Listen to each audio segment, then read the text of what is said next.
Well, if I appear to be a little punchy today, it's because I am. The party last night was all that anyone could ever hope for, wish for. It was perfect. There was not a thing I would have changed. It was just amazing. And I want to thank you for that. Thank you very much.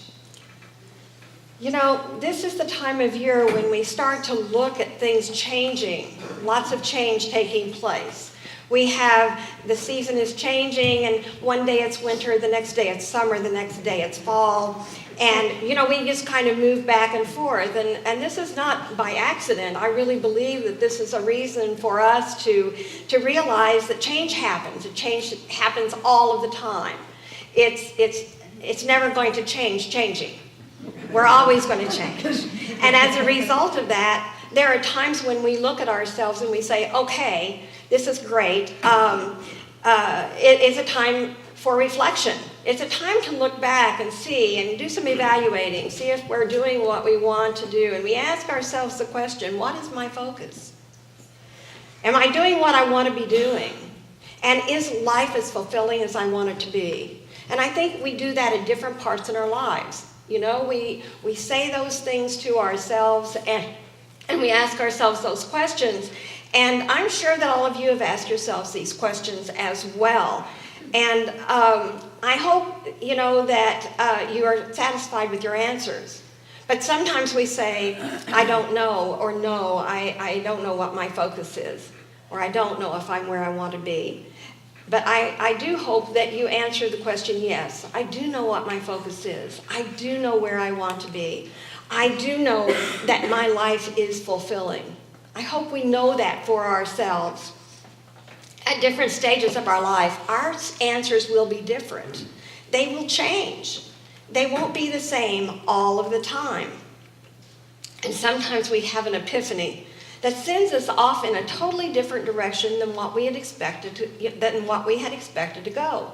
You know, there's something that happens in our lives sometimes that totally says, hey, wait a minute, I'm not going in the direction I really want to go. I want to go in a different direction. And when that happens, God help us if we don't.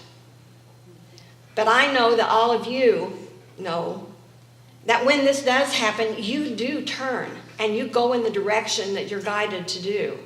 Because you know that if you do that, you will be fulfilled. Well, how do we fall in love with life again? How do we do that? Because sometimes we do fall out of love. And how do we do it? When you've lived a few years, you can look back and admit that there were times when you slipped a little bit. Maybe weren't as much in love with life as you had been before or would like to be again. And some people slip very badly. They slip to the point that they say things like, I wish I were dead. Or, you know, it's not worth living. Life isn't worth living, and I'm tired of it. Not that they do not only do they not love life, but perhaps they are feeling the antithesis of it. They're just not feeling that inner love that goes with our lives. And for us to have a love affair with life, we have to find a way to change that. You know, falling in love with life, it's like falling in love with another person or something else. It's like falling in love with your grandchild when you have your first grandchild. And my friend Judith says she's in love with her new little grandson. And that's true. We are in love with something. And as you feel that love, you can transfer that to being in love with life. So all of us are looking for that spark that takes us to that place where we want to be in love with life. For us to have a love affair with life, we have to love life the way we do when we're having a love affair. And there are 4 areas that we need to remember to love. And these 4 major areas are love ourselves, love God, love others, and love life. These are all things that we must love in order to make our lives fulfilled and make them worth living.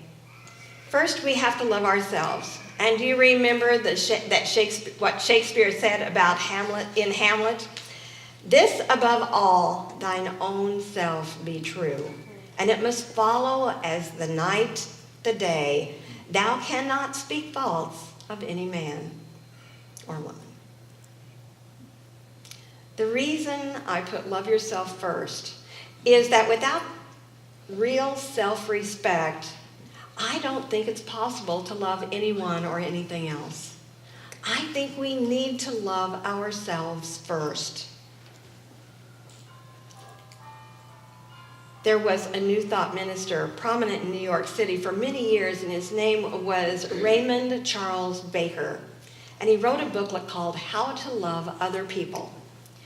Well, the first page of the book, right in the very center of it, was the statement, the only way you can learn to love other people is to love yourself.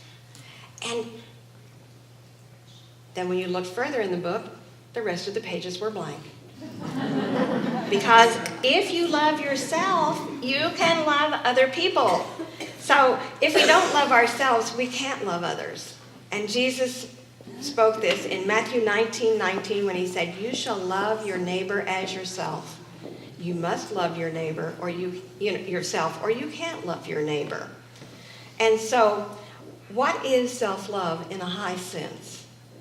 I'm not talking about narcissism. I'm talking about a very high sense of who and what you truly are. And I believe that it is self-appreciation. I think we need to appreciate ourselves for who we truly are. I think we need to do that if we are going to find that focus in our lives. If I were to ask you to describe yourself, how would you do it?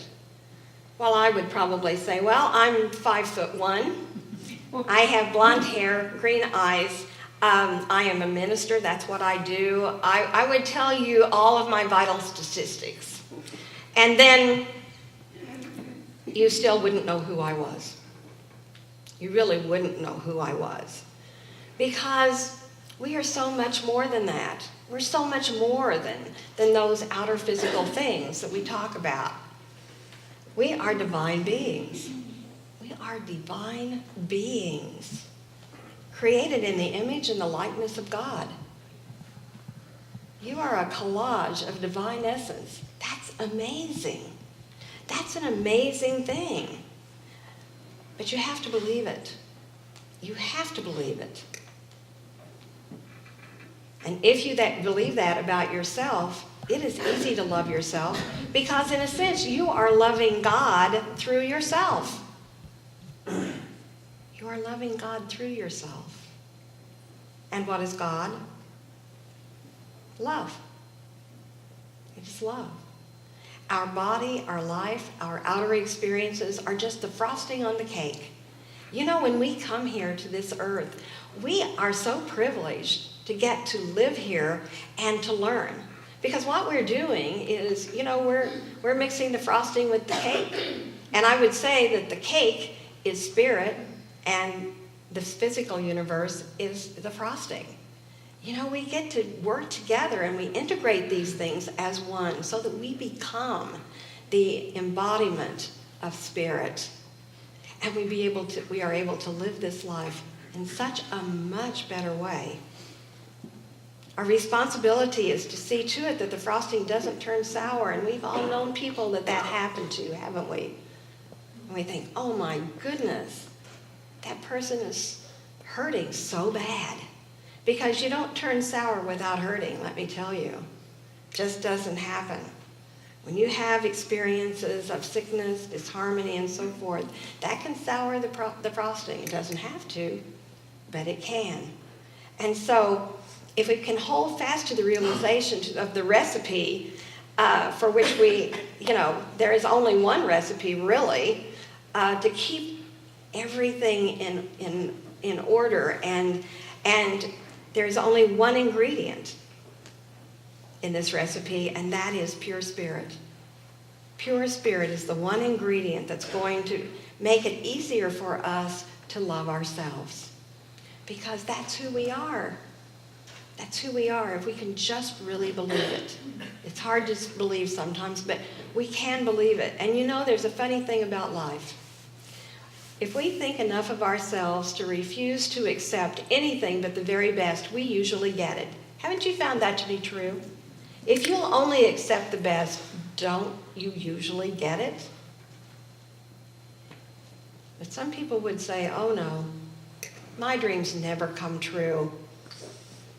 It doesn't really work that way. I say, baloney. Baloney. The only reason dreams don't come true is because we are feeling and diluting it with doubt.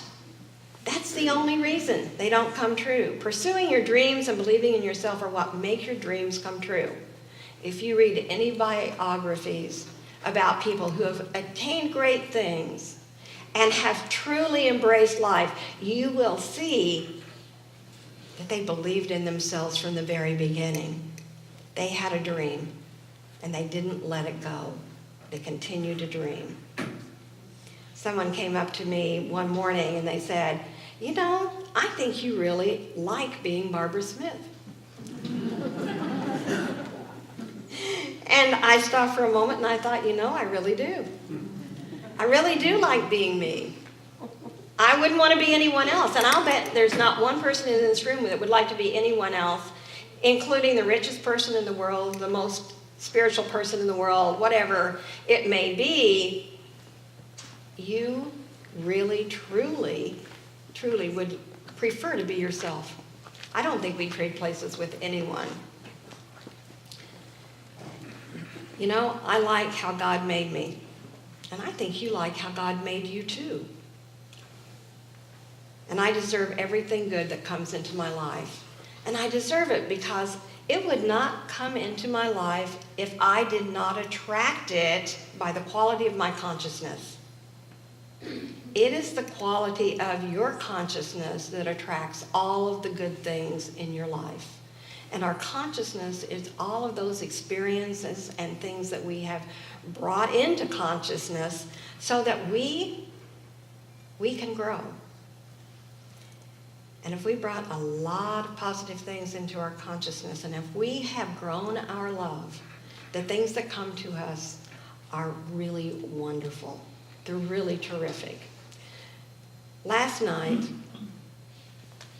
you gave me the most wonderful party that I could ever imagine. It was everything I would love. There wasn't one thing I would change.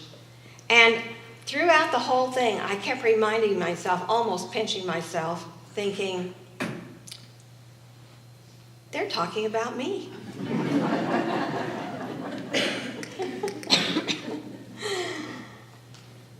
And it was amazing. And several people said, you deserve it. And I thought, you know, I do. And I don't mean that in a very egotistical way. It's just that I know that I have loved you so much that it couldn't help but come back to me. It couldn't help it.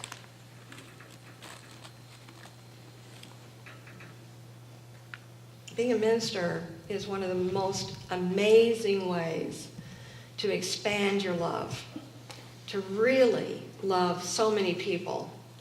But you know, you are all ministers. You minister to each other. I see you. You support each other. You hold each other up. You do the ministry that I do, just informally. And I want you to remember that. I want you to remember that you have each other. And you have all of the love that you give out. Because it's all coming back to you.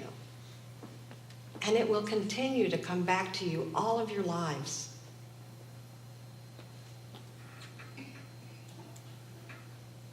You know, I have a deep love and appreciation for all of you and the spirit that expresses through you. You are all so much more than you think you are. So much better than you think you are. And you know, we need to believe that. We truly need to believe it deep down in our hearts, because we get what we get through the quality of our consciousness. And it starts with a healthy self-love. When you say, I am spirit in expression, and I have access to all of the good things in life. I'd like for you to affirm that with me, because I want you to know this on a very deep level. Together? I am spirit in expression, and I have access to all good things in life. Doesn't that feel good to say that? Doesn't it feel good? If there's a part of you that's saying it isn't so, just affirm it again. And keep affirming it until you know it. And you know it deep down in your heart. Not just on the surface, not just paying lip service to it, but know it completely. If we say, how can I love God when I don't even know what God is? God is so big. How can I possibly ever know God? How can I comprehend God? God is too big. And you know, if we say that, that's a good thing. It's truly a good thing. Because we've come to a point where God is so good that I can't understand it. When we get to that point, it means that we are willing to grow. We are willing to change. We are willing to open ourselves to know more of God. And how fortunate we are when we open ourselves to know more and more of God. Everyone needs to grow in their understanding. No one fully understands God. We haven't grown to that degree of knowing. We just aren't there yet. We are still in the process of becoming whatever it is the Spirit wants us to be.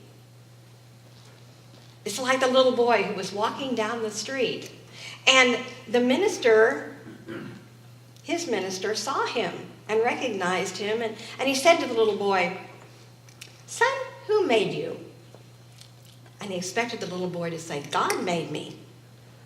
But what happened was the little boy said, "Well, to tell you the truth, Reverend, I ain't done yet." We are definitely not done yet. We have a ways to go, but we are getting there. We are getting there. And that's the way it happens for all of us. We know we're not done yet. None of us are. But you know what? There's a great deal of joy in that idea. Because we're not stuck. We're not stagnant. We're moving on. And we're growing day by day. You know, I was at the dedication of my first Unity Church when I heard Reverend Richard Billings give a talk. Reverend Billings is still in ministry, and he's got to be way up in his 90s someplace. And very theatrical man, had been in theater, and so he was he would say sometimes these outrageous things. And he said this one day when I heard him at that dedication, he said, "You know, God doesn't love you." And I was shocked. I was absolutely shocked. And I thought, God doesn't love me. I've been told all my life God loves me. What's this about? And he said, God is love. God is love. Do you see the difference? Do you see what he was talking about? He was saying that we are the embodiment of love. God is the embodiment of love. It's not like God is over here loving us. That love is inside of us. It was put inside of us from the very beginning. And so as we know that, and as we trust it, and as we believe it, we know that we are love. That we can't not love. It is a part of us. Sometimes we cover it up. We cover it up really, really, really well. But God is love. God is that love that is within us. And I seem to be missing page 4.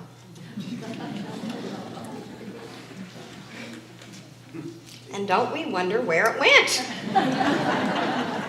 There it is. I found it. So love God as you understand God now. Thank you, I've got it. Thank you. Whew. You know, so many people take care of me. Thank you, Laverne. I mean, truly, if I can call myself a success, it's because of all the fabulous people I surround myself with. They just take care of me. So love God as you understand God now. You know, we understand God the way we understand God now. And this is the prelude to the greater understanding of God. Because if we can love God in the limited way that we love now, how much more can we love God? The more you love God, the more God will be revealed to you. And the next logical step is to love others. But what if other people don't want you to love them? Well, you do it anyway. You love them anyway. You know what? If people don't love you, that's not your problem. It's not your problem at all. It's their problem. So love them anyway. The agape definition of love is that the definition of agape love is, I love you because God made me to love. That's why we're here. We are here to love. No matter what happens, no matter what anyone does to us, no matter what happens in our life, we are here to love. And do you know why that is? Because loving makes you feel better than not loving. Doesn't it? You say, oh, I can't love that person. You don't know what they did to me. They can't do anything bad enough to take away your love. You simply love because you were made to love. And so if people don't seem to want your love, give it to them anyway. And Edwin Markham wrote a lovely little poem about this. And he says, he drew a circle and he shut me out. Heretic, rebel, a thing to flout. But love and I had the wit to win. We drew a circle and took him in. This is what we are here to do. We are here to draw a circle and to draw others in. And finally, there is love of life itself. When you love life, there are many things that you deserve, and you have a right to have them. One of the things I was thinking last night as I was sitting down here, just amazed at what everyone was doing and saying and being, and I thought, you know what? This is like going to your own memorial service and not having to die. I thought, how good is this? Everybody should have this. Everyone should get this. You know? It was like, oh my gosh, this is your life. You have the right. You have the right to have health, and health enough to make life a pleasure. You have a right to have wealth enough to support your needs. You deserve grace enough to acknowledge your limitations and overcome them. You have a right to patience. You have a right to have patience. Enough to stay with something until it is accomplished. You have the right to charity. Enough of it to see some good in your neighbor. You deserve faith enough to turn possibilities into experiences. And you deserve strength enough to confront difficulties and overcome them. And you have the right to have hope enough to remove all fears concerning the future. And you deserve laughter enough to enjoy life's blessings. I hope it does not come as a surprise to you, but life is never found worth living. It has to be made worth living, and that's our responsibility. It is what we are called to do. we are called to be responsible for our own lives and to find worth in living, to make life worth living. If you remember, did you remember the Broadway show, Stop the World, I Want to Get Off? Did anybody see that show? It has a character in it called Modern Everyman. And he was a fanatic, and he was in a frantic search to find status and success and outwardly important things. And his objects, in the words of the song, were to be dirty, rotten, filthy, stinking rich, to mix with the knobs and sit with the snobs. And his theme song was, I Want to Be Rich. He got his values all messed up, and he ended up singing, What Kind of Fool Am I? So having a love affair with life means having the proper inventory of values. The Bible gives us an excellent recipe for this, and it says, Seek ye first the kingdom of God, and all of these things will be added unto you. If you remember nothing else, remember that.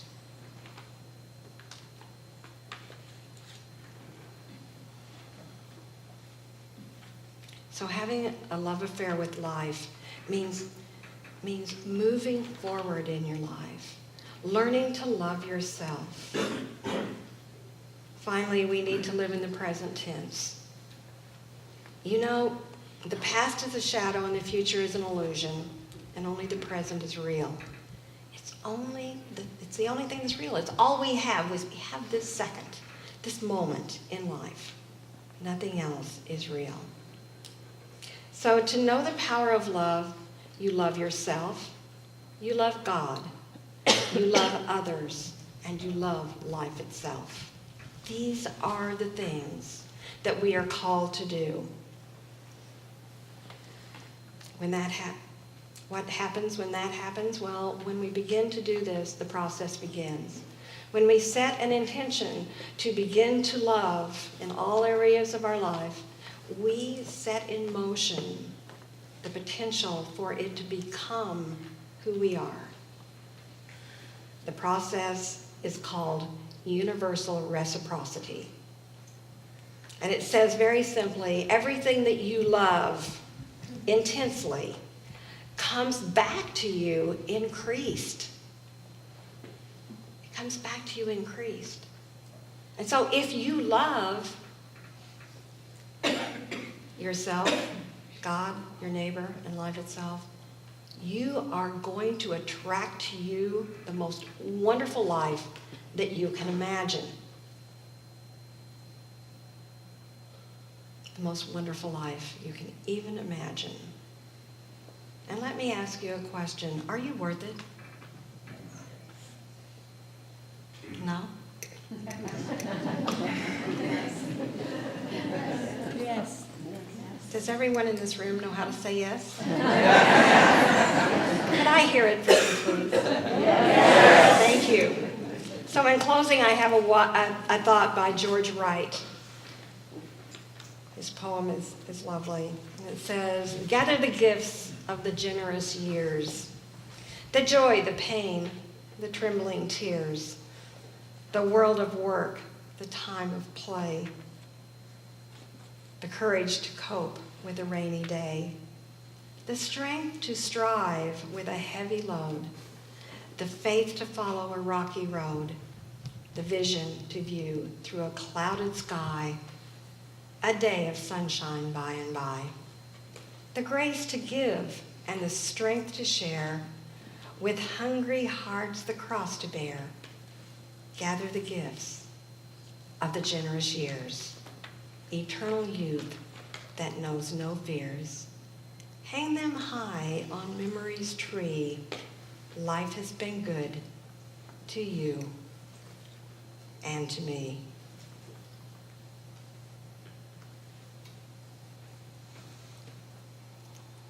So I leave you with, life is good. All the time. And you have learned so well. God bless you.